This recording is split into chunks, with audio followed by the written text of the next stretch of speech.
is it fun, but the brilliant and beautiful Michelle Obama, as usual, Yeah. finds a way to really get some social justice Engagement. and engagement put in here. I want to read a quote from her Twitter account, from her Twitter feed that she posted. In this tough time, music can comfort us and bring us together. That's why I can't wait for the When We All Vote hashtag couch party with a featured live set from DJ D Nice. He'll keep our volunteers motivated with some tunes as they help register voters. She's just brilliant. And to pair up with DJ D Nice is wonderful. So last weekend, he held this set for a couple of days, you know, to keep people engaged. He had an old school house party. We were talking about that, spinning some tunes, some throwbacks. He had everybody on there from Janet Jackson, you know, Oprah Winfrey. Everybody was, you know, tuned into this. And so the brilliant and amazing Michelle Obama comes up with this idea to work with him, and so that they can turn this into a fun dance party, but also register people to vote. How brilliant is this woman? You know, she never ceases to amaze me. She's always engaged. She's always forward thinking, always on top of things. Love her. And her pairing up with him is going to reach people that ordinarily may not register to vote. So it's going to be exciting. It's happening at 6:30 p.m. Eastern Standard Time. So Jane and I are going to be tuning in for that, obviously, once Ladies First is over. But this is a great way to get out the word and for people to engage, feel happy, enjoy themselves. Yeah, all right. Let's talk about Michelle Obama, because I think she's got tremendous insight, and she sees this as a way not just to engage voters, but also to, you know, one of her initiatives was physical exercise. And she inspired so many young people to get involved. I love the fact that she likes, this girl can dance too. And so we love that. She's so relatable. And I think it's not just the brilliance, but it's her ability to connect with people on different levels. And I think that's what you're talking about, Laverne, that she uses her platform once again. We're seeing people all over the country, not just people we admire, because she's on the super level of being admired. We admire her tremendously. But I think she's smart enough to pick up on these moments, and you're right about that, and say, you know what, we can use this to engage other young people. And I think, and that is why she still remains one of the most popular women of all time. She sure does. We're excited for the dance party, so make sure you tune into that after Ladies First, of course. Well, still to come, taking it easy. See why Good Morning America news anchor Robin Roberts is at home but still working.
Welcome back to Ladies First. Well, on the advice of her doctors, Robin Roberts will be hosting Good Morning America from home. In a video from Twitter, Roberts said, a short commute down to the screening room in my basement. Like so many under these circumstances, I'm working from home.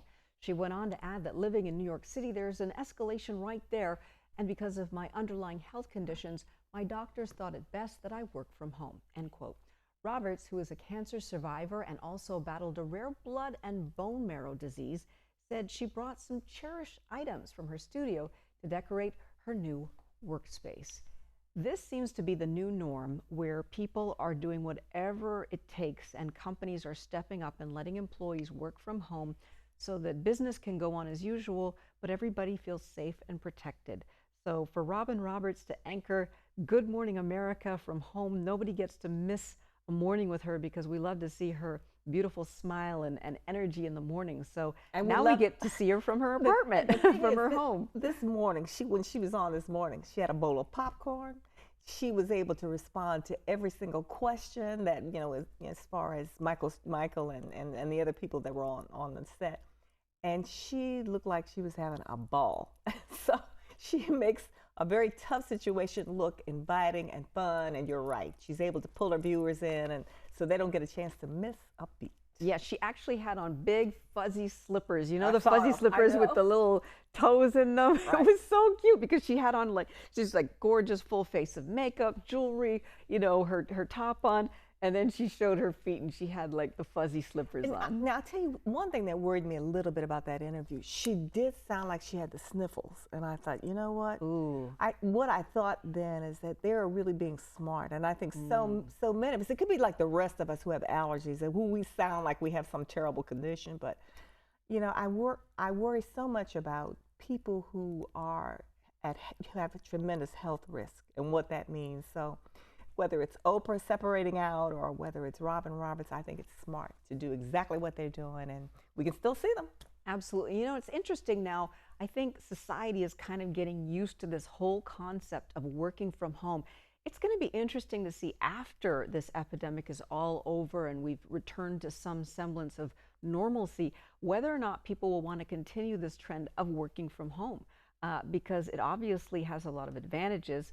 You can certainly save money on gas, and you can certainly, spend some more time with your family and all those things that people worry about, and spending time in traffic, especially in New York City. For people who live in New York City, you can commute, sometimes 2 hours. I used to live in Jersey, and just to get into the city, crossing the turnpike through the Lincoln Tunnel, just getting through the tunnel sometimes would take me an hour. So if you're a person who commutes, you may love the idea of working from home. I do. Saving some. You love it? I'm doing telemedicine for the first time in my life. I thought I would hate it. I love it. Really? Yes, because you can still see the expressions of the patients, and I've had new patients. They love the idea. Of course, I've seen more teenage bedrooms in the last week. I bet that's a hoot, seeing what everybody's. And that's another thing people were commenting on Twitter. They were like, oh, we like the way Robin Roberts' bedroom looks, or her basement, whatever it is. And some of the other news anchors, Savannah Guthrie, also a famous media personality, also anchoring part of her show from home as well. So people are kind of like getting an inside peek at these people, seeing how they live in their homes and getting that personal touch. So, a personal spin on things while everybody's, trying to stay healthy. So we have to look at it from a positive silver lining point of view, as you always say, Jane. And let's see if this trend, I have a feeling that the game is going to change a lot after this. And a lot of people are going to be realizing, hey, there's some benefits. There's some benefits to this, and maybe working at home is something. And even companies save money because they don't have to keep the electricity on for as many employees. So maybe companies may also realize that, hey, this is a good idea, and people are actually more productive. We'll have to wait and see. Well, still to come, we'll get a check on some of the biggest stories from around the world when Ladies First returns. Please stay with us.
Welcome back to Ladies First on BNC.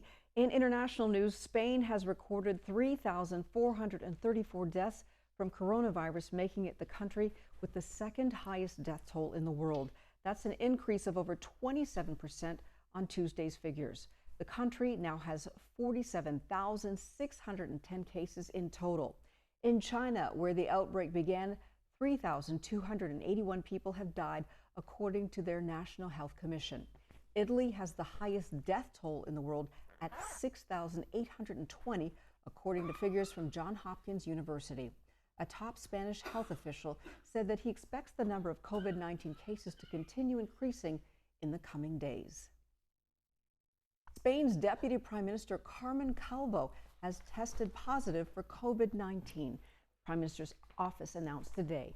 He has tested negative in previous tests, the statement said, but doctors didn't think those provided conclusive data.